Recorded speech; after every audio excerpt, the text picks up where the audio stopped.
Езоп за деца, Малото ракче и мајка му.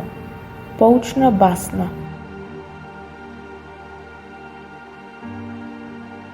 На една плажа, крај сивниот океан, се шетаа малото ракче и неговата мајка. Ракчето љубопитно и среќно, затоа што денот беше убав. Одеше малку понапред, додека мајка му го гледаше. Така трчкајки, те на ова, те на онаа страна, малото ракче наеднаш застана кога го чу гласот на мајка си. Зошто одиш така настрана? Го праша.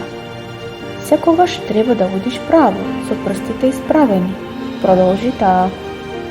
Покажи ми тогаш како треба да одам, мамо, послушно одговори малото ракче. Сакам да научам.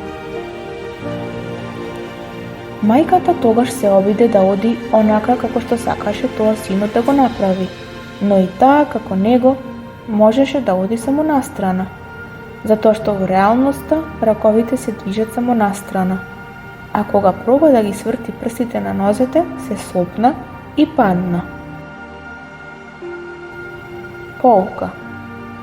Не кажувајте им на другите како треба да постапуваат и да се однесуваат, освен ако не можете да поставите добар пример за тоа.